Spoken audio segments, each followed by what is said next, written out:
আসসালামু আলাইকুম এভরিওয়ান। তোর অপেক্ষায় গল্পের সিজন 2 3 নম্বর পার্ট। তো চলো বেশি কথা না কইয়া গল্প শুরু করা যাক। খুব চেনাচানা লাগছে, তারপর একটু ভালো করে দেখে চিনতে পারলাম এরা কে। তারপর সেই দিক থেকে চোখ হাঁটিয়ে খাবার খেয়ে বিল মিটিয়ে মামুনকে বিদায় দিয়ে চলে আসলাম বাসায়। তার আগে একটা কাজ করছি, সেটা না হয় পরে জানবেন। বাসায় এসে মা বাবাকে তাদের জন্য যা শপিং করে এনেছি তা দিলাম। এইদিকে এগুলো দেখে জেরিনের কিছুটা মন খারাপ হয়ে গেল, কারণ তাকে কিছু দেইনি, তার জন্য কিছু আনিনি। তাই আম্মু আব্বুকে ব্যাগগুলো দিয়ে যখন আমি রুমে আসতে যাব, তখন আম্মু বলল দাঁড়া। আমি দাঁড়িয়ে গেলাম। মা বলল জেরিন মার জন্য কিছু আনিসনি? আমি বললাম না। মা বলল কেন? আমি বললাম তার তো অনেক আছে, আবার কি জন্য? মা বলল বিকালে জেরিন মাকে সাথে নিয়ে যাবি আর তাকে শপিং করিয়ে দিবি। আমি বললাম পারবো না। মা বলল তোকে পারতে হবে। জেরিন বলল মা থাক, আমার লাগবে না। মা বলল তুমি চুপ থাকো, তোকে কিছু বলতে বলেছি? আমি বললাম ও তো বলছো লাগবে না, তাহলে? মা বললাম তাহলে আমাদেরও লাগবে না, তোর শপিং ব্যাগ তুই রাখ। এই বলে আমার হাতে দিয়ে দিল। আমি বললাম এগুলো তোমাদের জন্য আনছি, আমাকে দিলা কেন? মা বলল বৌমাকে যদি শপিং করতে নিয়ে যেতে পারিস তাহলে তবে আমি এইসব নিব, তার আগে নয়। কি আর করার, ইচ্ছা না থাকা সত্ত্বেও ওই মেয়েকে নিয়ে যেতে রাজি হলাম। আমি বললাম ঠিক আছে, আমি নিয়ে যাব, এখন তোমরা তোমাদের ওইগুলো নাও। এই বলে মাকে সব শপিং ব্যাগ দিয়ে নিজের রুমে চলে আসলাম। তারপর ফ্রেশ হতে গেলাম। ফ্রেশ হয়ে রুমে বসে বসে ভাবতে লাগলাম, যত এই মেয়েকে এড়িয়ে চলতে চাই ততই আমার কাছে চলে আসে। না, এই মেয়ের কাছ থেকে দূরে থাকতে হবে, না হলে অন্য কিছু হয়ে যাবে। আচ্ছা, আমি তো তার থেকে দূরে থাকতে চাইনি, আমি তো তার কাছে থাকতে চাইছি, কিন্তু সে তো আমাকে দূরে ঠেলে দিল। তাহলে কেন আমি দূরে থাকবো না? আমিও ওর কাছে থাকবো না, দূরে থাকবো। এইসব ভাবতেছি তখন দুপুরের খাবার খেতে ডাকলো। তাই আর দেরি না করে খাবার খেতে গেলাম। খাবার খেয়ে রুমে এসে চুপচাপ ঘুমিয়ে গেলাম। একটু পর দেরিন এসে দেখলো আমি ঘুমিয়ে আছি। দেরিন আমার ঘুমন্ত মুখটার দিকে তাকিয়ে আছে আর ভাবতে লাগলো, মায়াবী মুখটি তোমার, দেখে লাগে সুখ, কি জানি কি আছে ওই মুখে, দেখে জোড়াই বুক। ঘুমাও তুমি প্রিয়, ওই সূর্যের লাল রক্তমাখা বিকেলে, নিস্তব্ধ ধরিত্রীতে সুর বাজুক তার সাথে, তুমি যাকে ভালোবাসো। জেরিন আমার মুখের দিকে তাকিয়ে এগুলো মনে মনে ভাবতেছে। হঠাৎ আমার মুখের দিকে একটু খেয়াল করতেই তার মাথায় দুষ্টু বুদ্ধি চাপলো। জেরিনের মাথায় ঘুরতে লাগলো আমাকে কিস করবে নাকি করবে না। আবার নিজেই বলতে লাগলো যেটা হবার পরে হবে, আমি তো আর কাউকে দিচ্ছি না, আমার স্বামীকেই দিচ্ছি। যেই ভাবা সেই কাজ। জেরিন আস্তে আস্তে আমার সামনে এসে আমার ঠোঁটে আলতো করে কিস দিয়ে সে দৌড়ে আমার রুম থেকে বের হয়ে গেল। যদি আমি রেগে গিয়ে কিছু করি তাই। বিকালবেলায় আম্মুর ডাকাডাকিতে ঘুম ভেঙে গেল। আমি বললাম মা কেন ডাকছো? মা বলল কেন রে, তোর মনে নেই? আমি বললাম কি? মা বলল কি মানে, হারামজাদা তুই বৌমাকে শপিং করাতে নিয়ে যাওয়ার কথা ছিল না? আমি বললাম এটা তো বিকালে, এখন কেন ডাকছো? মা বলল তোর কাছে কি এখন বিকাল লাগছে না? 4টা বাজে, তাড়াতাড়ি ওঠ, না হয় ঝাঁটার বাড়ি খাবি বলছি। হাতে একটা ঝাড়ু নিয়ে বলল কথাটা। আম্মুর এমন ধমক শুনে আমি তাড়াতাড়ি করে বিছানা থেকে উঠে রেডি হতে লাগলাম আর আম্মু চলে গেল। ওয়ানেক্স হচ্ছে সবচেয়ে বিশ্বস্ত বুকমেকার, পিএসজি এবং সিরিয়া এই অ্যাপের অফিসিয়াল পার্টনার। এই অ্যাপে আপনি cricket, football, tennis live match দেখে এবং তাদের ভবিষ্যৎবাণী করে সহজেই অর্থ উপার্জন করতে পারবেন। সেই সাথে বিএমডাব্লিউ গাড়ি, আইফোন, ল্যাপটপ এবং আরও অনেক নগদ পুরস্কার জেতারও সুযোগ রয়েছে। এই অ্যাপটিতে আপনি crash crystal, under and over 21 ইত্যাদি গেম খেলে সহজেই আয় করতে পারবেন। আপনি বিকাশ, নগদ, রকেট, ব্যাংক, ক্রিপ্টো, পেপাল এবং অন্যান্য সহজ পদ্ধতির মাধ্যমে সহজেই আপনার জেতা টাকা তুলতে পারবেন। এখানে আপনি 24 ঘন্টা 7 দিন গ্রাহক সহায়তা পাবেন। তাই এখনই গুগলে ওয়ানেক্স সার্চ করে প্রথম ওয়েবসাইটে গিয়ে রেজিস্ট্রেশন করুন। আর হ্যাঁ, রেজিস্ট্রেশনের সময় আমার প্রোমো কোড VOTO7 ব্যবহার করে প্রথমবার ডিপোজিটে 20,000 টাকা পর্যন্ত পান। আমি রেডি হয়ে নিচে গিয়ে মাকে বললাম, মা ও মা আমি তো রেডি, তোমার বৌমা কই? মা রুম থেকে বলে উঠল, এই গরুর মতো না চিল্লিয়ে একটু অপেক্ষা কর। কি আর করব, অপেক্ষা করতে লাগলাম। একটু পর পিছন থেকে জেরিন বলে উঠল, চলো দেরি হয়ে যাচ্ছে। তারপর আমি পিছন ফিরতেই পুরো অবাক হয়ে গেলাম, কারণ পিছনে ফিরতেই আমি দেখতে পেলাম একটা বোরকা পরা মেয়ে দাঁড়িয়ে আছে। এই কে আপনি? জেরিন বলল কে মানে, আমি তোমার বউ জেরিন। আমি বললাম কি, আপনি জেরিন? জেরিন বললাম এইবার ঢং না করে চলেন তো। চলেন। এরপর দুইজন মিলে বাইরে যেতে লাগলাম। মনে মনে কোনো অজানা কারণে খুশি লাগছে। বাসার বাইরে এসে একটা রিক্সাতে উঠে পড়লাম আর রিক্সা তার আপন গতিতে চলতে লাগলো। একটু পর মলে আসতেই রিক্সা ভাড়া মিটিয়ে চলে আসলাম আমার জল্লাদ বউকে শপিং করিয়ে দিতে। তারপর শুরু হলো শপিং যুদ্ধ। একবার এই দোকান তো একবার ওই দোকান, কিন্তু মহারানীর কিছুই পছন্দ হচ্ছে না। তার এমন এই ছোটাছুটি করতে করতে সন্ধ্যা 7টা বেজে গেল। আমি বললাম আচ্ছা আপনি কি আমাকে একটা কথা বলবেন? জেরিন বলল কি?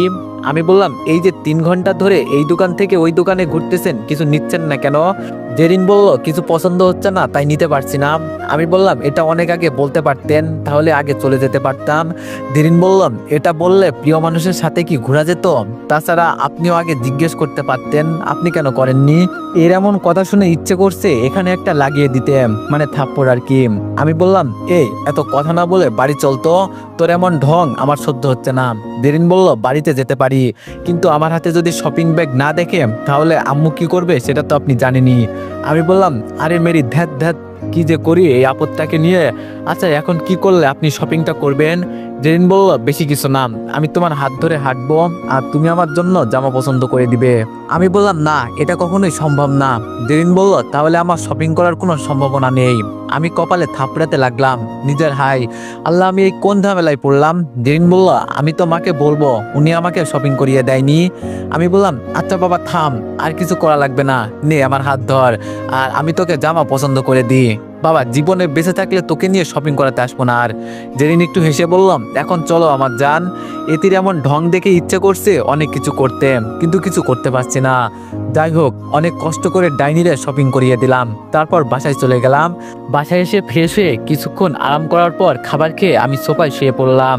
আজ তাড়াতাড়ি শোয়ার কারণ হচ্ছে কাল মামুনের বিয়ে, অনেক কাজ, সেখানে যেতে হবে, তাই আর কি একটু তাড়াতাড়ি ঘুমাতে গেলাম। একটু পর জেরিনও আসলো আর আমার সোফার সামনে দাঁড়িয়ে থাকলো, মনে হয় কিছু বলবে। আমি বললাম, কিছু বলবেন? জেরিন বলল, না মানে আমি বললাম, এত পেঁচিয়ে না বলে তাড়াতাড়ি বলেন কি বলবেন। জেরিন বলল, চলেন একসাথে বিছানাতে ঘুমাই। আমি বললাম, কেন, সোফাতে থাকলে কি সমস্যা? নাকি সোফায় থাকলে কোনো অপবাদ দিতে পারবি না তাই বিছানায় নিয়ে যেতে চাচ্ছিস, তাই না? জেরিন বলল, আজব, আমি তোমাকে অপবাদ কেন দিব? আর কি দিব অপবাদ? আমি বললাম, কেন, তোর মতো মেয়েকে আমার জানা আছে, হয়তো বলে অপবাদ দিবি। জেরিন বলল, তুমি এটা বলতে পারলে তুমি আমার স্বামী, তোমাকে কেন আমি অপবাদ দিব? আমি বললাম, কেন, আগে তো স্বামী ছিলাম, তখন কিভাবে দিচ্ছিলি? জেরিন বলল, প্লিজ ওই কথাগুলো ভুলে যাও না। আমি বললাম, কিছু কথা, কিছু মুহূর্ত, অনুভূতি কখনো ভোলা অসম্ভব। সেগুলো হচ্ছে এক প্রিয় মানুষের সাথে কাটানো সময় আর একটা প্রিয় মানুষের দেওয়া কষ্ট, অবহেলা। জেরিন কান্না করে বলছে, তাহলে তুমি আমাকে কখনো মেনে নিবে না? আমি বললাম, না নিব না, যা তো কানের কাছে জ্ঞান জ্ঞান না করে একটু ঘুমাতে দে, যত সব ফাউল। এটা বলে অন্য মুখ করে ঘুমিয়ে পড়লাম। এইদিকে জেরিন সেখানে দাঁড়িয়ে কান্না করছে, এতে আমার কিছু করার নেই, এটা তার কর্মের ফল। আমি কখন যে ঘুমিয়ে গেলাম তা বলতে পারবো না। ঘুমাচ্ছিলাম এমন সময় পুরো সোফা কাঁপতে লাগলো। আমি ভয় পেয়ে তাড়াতাড়ি সোফা থেকে উঠে পড়লাম। তারপর সোফার দিকে তাকিয়ে দেখি সাইডে থাকা ফোনটা ভাইব্রেট হয়ে এমন করছে। আমি কি না কি মনে করছি আল্লাহ জানে। তারপর ফোনটা হাতে নিয়ে দেখি কেউ কল দিয়েছে। আমি ধরে বললাম, হ্যালো স্যার, আসবেন না? আমি বললাম, আসতেছি, তোরা ভালো করে আদর যত্ন কর শালাকে। এটা বলে ফোনটা কেটে ফোন স্ক্রিনের দিকে তাকিয়ে দেখি রাত 1টা বাজে। কি আর করার, আস্তে আস্তে চুপচাপ কেউ যাতে টের না পায় সেইভাবে বাড়ি থেকে বের হলাম। উদ্দেশ্য এখন আমাদের পরিত্যক্ত গোডাউন। তারপর চলতে শুরু করলাম। বেশি দূরে না হওয়ায় 10 মিনিটে পৌঁছে গেলাম। সেখানে পৌঁছে গোডাউনের দরজা খুলে ঢুকে পড়লাম। আমি বললাম, এই শালার জ্ঞান ফিরা। জি স্যার। এটা বলে একটা ছেলে গিয়ে বাঁধা লোকটিকে জাগানোর জন্য গরম ফুটন্ত পানি ছুঁড়ে মারলো। লোকটির মুখে গরম পানি পড়তেই লোকটি চিৎকার দিতে লাগলো, কিন্তু আফসোস তার আওয়াজ কেউ শুনতে পাবে না, কারণ তার মুখে কাপড় দেওয়া। তারপর ছেলেটা আমাকে দেখতে পেয়ে কিছুটা চমকে গেল। আমি বললাম, এই শালা কিছু বলতে চাই, তাকে বলতে দে। এটা বলতেই লোকটির মুখ থেকে কাপড়টা খুলে দিল। লোকটি বললাম, তুই এখানে? আমি বললাম, আমি এখানে, তাহলে চিনতে পারলি? লোকটি বললাম, আমাকে ধরে আনলি কেন? আমি একটু হেসে বললাম, তুই হয়তো ভুলে গেছোস, এটা তোর এলাকা না, এটা আমার এলাকা, বুঝতে পারছিস? দূর, এত কথা কেন বলছি, তোর সাথে যেটার জন্য এসেছি সেটা সেরে নি। এই তোরা কই, আমার জিনিসগুলো আন। জি স্যার, এই নিন, আপনি যেগুলো কিনে আনতে বলেছেন সব নিয়ে আসলাম। আমি বললাম, এগুলো সামনে রাখ, আরেকটা চেয়ার নিয়ে আয়। তারপর একটা ছেলে গিয়ে একটা চেয়ার নিয়ে আসলো। আমি চেয়ারটা নিয়ে নিয়ালের সামনে গিয়ে বসলাম। এখন আপনারা ভাবতেছেন শুভ কি আবার মাফিয়া হয়ে গেল নাকি? আরে না, আমি যাতে আবার পালিয়ে না যাই এবং আমাকে যাতে কেউ আক্রমণ না করতে পারে তাই বাবা এইসব গার্ড নিয়োগ দিছে, যারা আমার আশেপাশে থাকে। আর আমি কি করবো, সুযোগে সদ্ব্যবহার। এরা তো আমার কথা শুনবে, তাই একটু মাথাটা শয়তানের লাড়া দিল। যাই হোক, গল্পে ফেরা যাক। আমি নিহালের সামনে বসে ব্যাগটা খুলে একটা চাপাতি প্লাস বিভিন্ন রকম ইত্যাদি আসছিল। এইসব দেখে নিহাল ভয় পেয়ে গেল আর বলতে লাগলো, এই শুভ, তুই এগুলো কেন বার করছিস? আমি বললাম, দেখতে চাচ্ছি আর কি, কোনটা কেমন ভালো কাজ করে। নিহাল ঢোক গিলে বলতে লাগলো, মানে? আমি বললাম, মানেটা খুব সহজ। এই তোরা ওর 2 হাত ধর আমার কথা বলতে দেরি আর গার্ড দুইজন নেহালের হাত ধরে টেবিলে রাখতে দেরি হলো না। নেহাল বলল, ভাই আমাকে তুই মাফ করে দে, আমার ভুল হয়েছে, তুই যা বলবি আমি তাই করব, কিন্তু আমাকে ছেড়ে দে। আমি হেসে বললাম, তোকে ছেড়ে দিব? তোকে ছেড়ে দিলে মনুষ্যত্ব মরে যাবে। আচ্ছা তোর কাছে এমন কত মেয়ে বলছে ছেড়ে দেওয়ার জন্য, কিন্তু তুই কি ছেড়ে দিছস? আচ্ছা অন্য মেয়েদের কথা বাদ দিলাম, নীলা নীলা তো তোকে ভালোবাসতো, কিন্তু ওর সাথে কেন এমন করলি? আমি মানছি নীলা আমার সাথে অনেক অন্যায় করেছে, কিন্তু সব তোর কারণে। এখন তুই বল, তোর মতো অমানুষকে কি করা যায়? নীলাকে কেন মারছিস? নিহাল বলতে লাগলো, আমি শুরু থেকে নীলাকে পছন্দ করতাম, তার দেহকে, কিন্তু প্রথম বাধা ছিল তুই, তাই তোকে সরিয়ে আমি নীলাকে কাছে পেতে চাইছিলাম এবং কাছেও পেয়ে গেছি। আমার যখন ইচ্ছা করতো তখন তার সাথে থাকতাম। একদিন নীলা বলল ও মা হতে চলেছে এবং আমাকে বিয়ে করার জন্য প্রচুর চাপ দিচ্ছে। আমি ওর উপর বিরক্ত হয়ে গিয়েছিলাম এবং তাকে বললাম, তোর মতো কত মেয়ে প্রতিদিন আমার এই বিছানায় থাকে, আর তুই বলছিস আমাকে বিয়ে করতে? তুই ভাবলি কি করে তোর মতো নষ্ট মেয়েকে আমি বিয়ে করব? নীলা বলল, কি বলছিস? তুই আমাকে ভালোবাসছিস না তাই না? আমি শুধু তোর ভোগের পাত্র ছিলাম এটাই? নিহাল বলল, নীলা বলল, আমি তোর এই ভালো মানুষের ভিতরে যে অমানুষের চেহারাটা আছে ওইটা বের করব, বুঝতে পারছিস? ছাড়বো না তোকে, আমি সব বলে দিব। তুই শুভকে মেরেছিস, তখন বুঝতে পারবি। নীলার এমন কথা শুনে আমি অনেক ঘাবড়ে গিয়েছিলাম, তাই তাকে সেখানে মেরে দিয়েছি। আমি বললাম, ছি ছি, তোর মতো একটা অমানুষের এই পৃথিবীতে বেঁচে থাকার কোনো অধিকার নেই। নিহাল বললাম, ভাই আমি অনেক গুনাহ করেছি, অনেক খারাপ কাজ করেছি, আমি জানি আমার বেঁচে থাকার কোনো অধিকার নেই, কিন্তু আমার উপর একটু দয়া কর, আমি নিজে পুলিশের কাছে গিয়ে ধরা দিব, তাও আমাকে মারিস না, এতটুকু কর ভাই। আমি বললাম, আরে আমারে কি পাগলা কুকুরে কামড় দিছে যে আমি তোকে মারতে যাব? আর তোর কষ্ট করে পুলিশের কাছে যাওয়া লাগবে না, পুলিশ এখানে আছে। এতক্ষণ তোর মুখ থেকে সব স্বীকার করানোর জন্য এমন ভয় দেখিয়েছিলাম। আমি বললাম, নিজাম ভাই আসেন, আপনার অপরাধী ধরে নিয়ে যান। তারপর পুলিশ এসে নিহালকে ধরে নিয়ে যাচ্ছে। আর তখন পুলিশ অফিসার বলল, ধন্যবাদ শুভ ভাই, আপনার মতো মানুষ হয় না। আমি বললাম, আরে পাম দেন না ভাই, আমিও এতটা ভালো মানুষ না। এই বলে বাসার দিকে হাঁটতে লাগলাম। বাসায় সাবধানে ঢুকে সাবধানে শুয়ে পড়লাম, তারপর ঘুমিয়ে গেলাম। সকালে ঘুম ভাঙতে একটু অবাক হলাম, কারণ আজ জেরিন ডাকলো না। বিছানায় তাকিয়ে দেখি সে নাই। কি ব্যাপার, জেরিন কোথায় গেল? আজ আমাকে ডাকলো না কেন?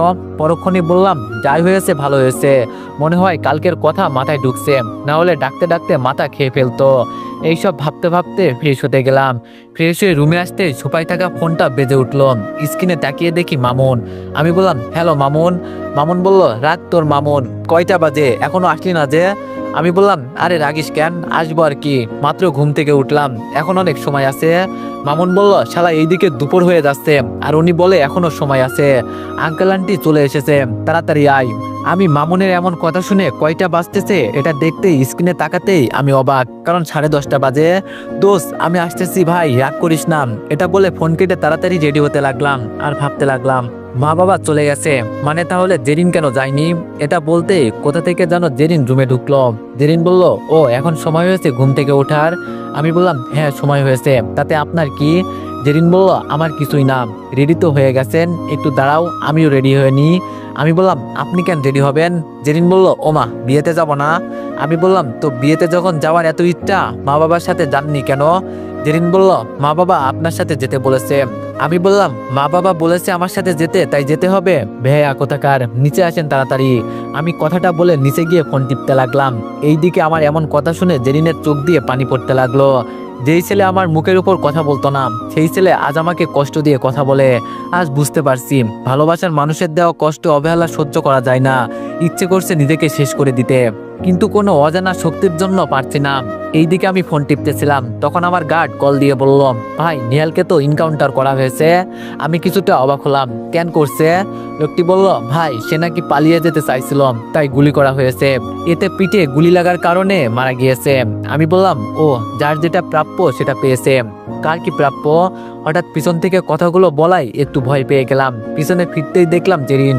কিছুটা অবাক হলাম তার এমন সাজ দেখে। পরক্ষণেই কেন জানি মনে মনে খুশি হলাম, কারণ সে একটা বোরকা পরে আছে। আমি বললাম, কিছু না, এখন যেতে পারি নাকি না? জেরিন বলল, যেতে পারেন। বাসা থেকে বের হয়ে দরজায় তালা দিয়ে যখন রাস্তায় রিক্সার জন্য দাঁড়ালাম, তখন জেরিন বলল, আচ্ছা আজ আপনার বাইকে করে যাই? আমি বললাম বাইকে করে কেন, রিক্সা করে গেলে কি হবে? জেরিন বলল আমার যেতে ইচ্ছে করছে তাই চলো না বাইকে করে যাই। আমি বললাম না, আপনার আবার সমস্যা হবে। যদি এই খারাপ ছেলের সাথে আপনাকে আপনার কোনো ফ্রেন্ড দেখে তাহলে সমস্যা হবে, তাই রিক্সা করে যাওয়া ভালো হবে। আমার এমন কথা শুনে জেরিন মন খারাপ করে বলল, এইরকম করে কথা বলছো কেন? কোনো সমস্যা হবে না, প্লিজ চলো না, প্লিজ প্লিজ প্লিজ। মেয়েটা এমন করে বলছে, তার কথা আর ফেলতে পারলাম না। আমি বললাম আচ্ছা আপনি দাঁড়ান, আমি নিয়ে আসতেছি। এটা বলে বাইকটা নিয়ে জেরিনের সামনে আসলাম। জেরিন বাইকে উঠতেই আমাকে জড়িয়ে ধরলো। জেরিন জড়িয়ে ধরাতে আমার পুরো শরীর কেমন যেন এক শিহরণ বয়ে গেল। আমি বললাম এই কি করছেন, এমনভাবে জড়িয়ে ধরছেন কেন? জেরিন বলল এইভাবে না ধরলে যদি পড়ে যাই তাই ধরলাম। জেরিন বলল এত কথা না বলে চলেন তো, দেরি হয়ে যাচ্ছে। তারপর আর কিছু না বলে বাইক চালাতে লাগলাম। হঠাৎ একটা কথা মনে পড়লো, আচ্ছা আমি তো এই 2 বছর বাইক চালাইনি, তাহলে বাইক এত সুন্দর আবার ট্যাঙ্ক ভর্তি তেল এইসব কেমনে? আমি বললাম আচ্ছা ম্যাম, আমি তো এই 2 বছর ছিলাম না তাহলে। জেরিন বলল থাক আর বলতে হবে না, আমি পরিষ্কার করেছি আর আমি বাবাকে বলেছি বাইকে তেল ভরে দিতে যদি কোনো কাজে লাগে। আমি বললাম আপনি কি করে জানলেন আমি এটা বলবো? জেরিন বলল ওটা তুমি বুঝতে পারবে না, যাকে মন দিয়ে ভালোবাসা যায় তার মনের কথা একটু হলেও বোঝা যায়। আমি বললাম তাহলে আপনি না থাক, এখন বলে মুড খারাপ করতে চাই না। জেরিন বলল কি হলো, থেমে গেলেন কেন, কি বলবা বলো? আমি বললাম না কিছু না, চুপচাপ বসে থাকো। তারপর আর কোনো কথা বলা হয়নি। একটু পর চলে আসলাম মামুনদের বাসায়। বাসায় এসে জেরিন মার কাছে আর আমি মামুনের কাছে চলে আসলাম। আমি বললাম সরি দোস্ত, আসতে দেরি হয়ে গেল, সকালে ঘুম থেকে উঠতে পারিনি। মামুন বলল শালা বেশি রাত জেগে ক্রিকেট খেললে উঠবি কি করে? আমি বললাম শালা একদম আজে বাজে কথা বলবি না, তুই কত সাধু দেখা যাবে কাল সকালে। মামুন বললাম দেখা যাবে, আমি তো আর ওই রকম বউ পাগল হবো না, বউ পেলে রুম থেকে বের হইস না তুই। আমি বললাম দেখা যাবে কে বের হয় নাকি বের হয় না। মামুন বলল দেখিস শালা। আমি বললাম হয়েছে, এখন ঝগড়া লাগালে আর বিয়ে করতে হবে না, যা রেডি হতে যা শালা, আঙ্কেল আন্টিরাও তো রওনা দিছে। মামুন বলল যাচ্ছি যাচ্ছি শালা বউ পাগল। এই বলে মামুন চলে গেল আর আমি সেখানে বসে থাকলাম। তখন জেরিন এসে বলে উঠলো নাও এগুলো খেয়ে নাও। আমি বললাম না খাবো না, আপনাকে এগুলো কে আনতে বলেছে, নিয়ে যান। জেরিন বলল বেশি কথা বলো না তো, তুমি সকাল থেকে কিছু খাওনি, নাও খেয়ে নাও, আম্মু বলেছে না খেলে জোর করে খাইয়ে দিতে, এখন তোমার ইচ্ছে। এমনিতেই অনেক ক্ষুধা লাগছে। জেরিনার কারণে খেতে ইচ্ছা না থাকলেও শেষের কথাগুলো শুনে হাত বাড়িয়ে খাবারগুলো নিয়ে খেতে লাগলাম। আর জেরিন আমার পাশে বসে এক ধ্যানে আমার দিকে তাকিয়ে থাকলো, তাই আমি তার দিক থেকে মুখ ফিরিয়ে অন্যদিকে মুখ করে খাবার খেতে লাগলাম। জেরিন বলল এটা কি হলো, ওই দিকে ফিরে কেন খাচ্ছ? আমি বললাম কারণ নজর লাগতে পারে, তাই সেই দিক থেকে ফিরে আসলাম। জেরিন বলল কারণ নজর লাগবে মানে? আমি তো তোমার বউ, নজর লাগলে আমার লাগবে, বুঝতে পারলে? ফিরো এইদিকে বলছি, ফিরো। আমি একটা হাসি দিয়ে তার দিকে ফিরে প্লেটটা তাকে দিয়ে বললাম নেন, আমার খাওয়া হয়ে গেছে, এখন কিছু হবে না। জেরিন বলল সমস্যা নাই, আমি তোমাকে দেখলে হয়, বুঝতে পারলে? জেরিন বলল এটা বুঝতে পারছি, কিন্তু কবে থেকে এই খারাপ ছেলের মুখ দেখতে ইচ্ছে হলো আপনার?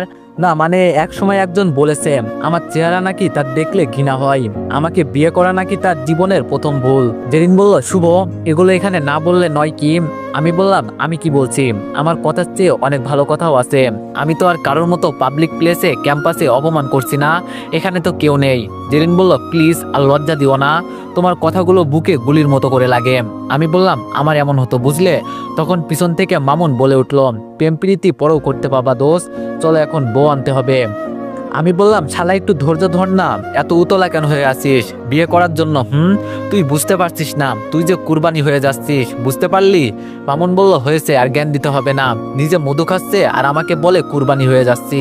ঢং বাদ দিয়ে চল, দেরি হয়ে যাচ্ছে, বাবা মা ওইদিকে কল দিচ্ছে, তাড়াতাড়ি যেতে হবে, তারা অনেক আগে রওনা দিছে। আমি বললাম চল চল, গাড়ি কিন্তু আমি চালাবো। মামুন বলল আচ্ছা চালাস। তারপর আমরা গিয়ে গাড়িতে উঠলাম, মামুন পিছনে, আমি ড্রাইভ সিটে, আর জেরিন আমার সাথে বসেছে। আমি গাড়ি চালাতে লাগলাম আর জেরিন আমার দিকে তাকিয়ে আছে এক ধ্যানে আর মনে মনে বলছে শুধু তোমাকে ভালোবাসি বলে এখনো কাউকে ভালোবাসতে পারিনি, তুমি ফিরে আসবে বলে কাউকে আমার জীবনে আসতে দিইনি, তুমি এসেছো ফিরে কিন্তু কাছে টেনে নাওনি। জানি তুমি এখন আর এর মাঝে আমার তুমিটা নেই, আর এটাও জানি এবং বিশ্বাস আছে তুমি আমার হবে একদিন। এখন তুমি আমার সাথে যাই করো না কেন, তাও তুমি আমার প্রিয় মানুষ আছো, থাকবে সারা জীবন। এইদিকে জেরিন আমার দিকে এমন মায়াবী দৃষ্টিতে তাকিয়ে আছে, আমি না চাইতেও তার চোখে আমার চোখ পড়ে যাচ্ছে।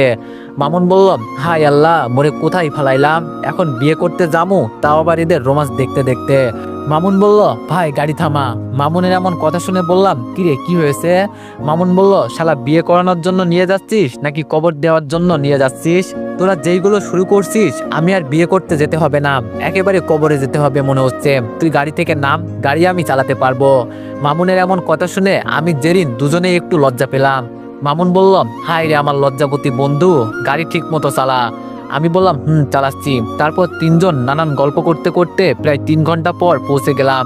আমার বন্ধু, আমার আপুর শ্বশুর বাড়ি, পুরো গোষ্ঠী এই বাড়িতে। গাড়ি থেকে নামতেই মা বাবা আঙ্কেল অনেক কথা শোনালো। যাই হোক, সবকিছু এই কান দিয়ে ঢুকিয়ে ওই কান দিয়ে বের করে দিলাম। তারপর সবাই মিলে খাবার খেয়ে দোলাকে স্টেজে নিয়ে গেলাম। মামুনকে সেখানে রেখে আমি আপুর কাছে যেতে লাগলাম, কারণ ভাগিনেকে দেখতে হবে না ভাগিনে কার মতো হয়েছে। তারপর আপুকে গিয়ে বললাম, আপু কেমন আছিস? আপু বলল, ভালো, তুই? আমি বললাম, আমিও ভালো আছি। আমার ভাগিনা কই? আপু বলল, তোর বউয়ের কাছে। আমি বললাম, আপু ওকে ডাক, বল আমি আমার ভাগিনেকে নিব। আপু বলল, দেরিন তার রুমে আছে, যা গিয়ে রিফাতকে দেখে আই। আমি বললাম, পারবো না, তুমি যাও, আমি এখানে আছি। আপু বলল, আমার অনেক কাজ, আমি গেলাম, তোর দরকার হলে তুই যা। এটা বলে আপু চলে গেল। হ্যাঁ, কেউ আমাকে বুঝতে চায় না, যার কাছ থেকে দূরে থাকতে চাই তার কাছেই বারবার যেতে হয়। এটা বলে জেরিনের রুমের দিকে যেতে লাগলাম। রুমের সামনে এসে দেখলাম জেরিন আপুর বাচ্চাকে নিয়ে বাচ্চাদের মতো করে খেলা করছে। তার এমন বাচ্চামো দেখে ঠোঁটে একটা মুচকি হাসি ফুটে উঠল। আবার যাই হোক, ওইদিকে মন না দিয়ে বললাম, আসতে পারি ম্যাম? এটা বলতে জেরিন দরজার দিকে তাকিয়ে দেখলো আমি। জেরিন বলল, আরে আসো, এটা তো তোমারই রুম, এখানে আসতে অনুমতি নেওয়া লাগে নাকি? আমি বললাম, না ম্যাম, নিতে হয়। না জানি আবার কোন অপবাদ দিয়ে দেয়। জেরিন বললাম, আচ্ছা তুমি এমন খুঁচা মেরে কথা বলা কবে থেকে শিখলে? আমি বললাম, যেই দিন থেকে আমাকে মানুষ খুঁচা মেরে কথা বলা শুরু করছে সেই দিন থেকে ম্যাম। জেরিন বলল, এই ম্যাম ম্যাম বলা বন্ধ কর, আমি তোর বউ, বুঝতে পারলে? আমি বললাম, না ম্যাম, এটা হয় না, কেউ একজন ম্যাম বলতে বলেছে, যদি না বলি আবার কোনো অপবাদ দিয়ে দেয়। জেরিন বললাম, আচ্ছা আমি কি করলে তুমি আমাকে ক্ষমা করবে? শুভ, আমি তোমার কষ্ট সহ্য করতে পারছি না, তুমি আমাকে মেরে ফেলো, এইরকম তিলে তিলে কষ্ট না দিয়ে। আমি বললাম, আপনাকে কেন শুধু শুধু মেরে আমি জেল খাটবো, আজব। জেরিন বললাম, আচ্ছা স্ত্রী হিসাবে মেনে নিলে কি হয়? আমি তো মানছি আমি ভুল করছি, তাহলে আমাকে কি একটা সুযোগ দেওয়া যায় না? আমি বললাম, সুযোগ অনেক পেয়েছেন, আর নাম, আমি আর নিজেকে কষ্ট দিতে চাই না, আমি এখন আমার মতো করে বাঁচতে চাই। জেরিন বলল, আচ্ছা তোমার কি ইচ্ছে করে না রিফাতের মতো একটা বাচ্চা তোমার হোক? চলো না আমরা আবার নতুন করে শুরু করি। আমি বললাম, তা কোনোভাবে সম্ভব না, আর মাত্র কিছুদিন, এরপর আপনি আপনার পথে আর আমি আমার পথে। এখন কি আমার ভাগিনীকে আমি কোলে নিতে পারি? জেরিন একটু মন খারাপ করে বলল, নিয়ে যাও তোমার ইচ্ছে। জেরিন বলতেই আমি রিফাতকে নিয়ে গেলাম, আর জেরিন আমার যাওয়ার দিকে তাকিয়ে আছে। জেরিন বলল, শুভ, আমি দেখে যাব আর চোখের পানি ফেলে যাব, দেখবো তুমি কত শক্ত হতে পারো। তুমি যত অবহেলা করবে আমি তত তোমার কাছে যাব।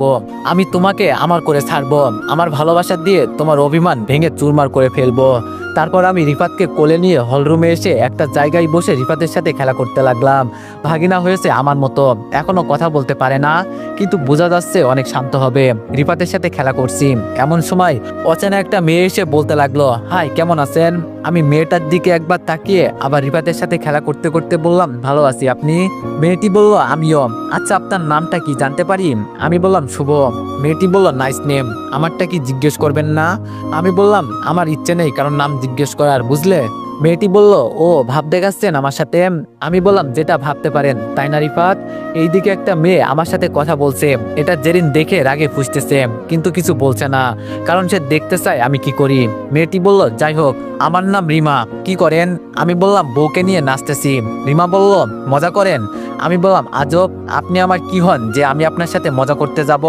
আচ্ছা আপনি কি বলবেন সেটা বলে ভাগেন তো। রিমা বলল, আপনি এরকম করে কথা বলছেন কেন?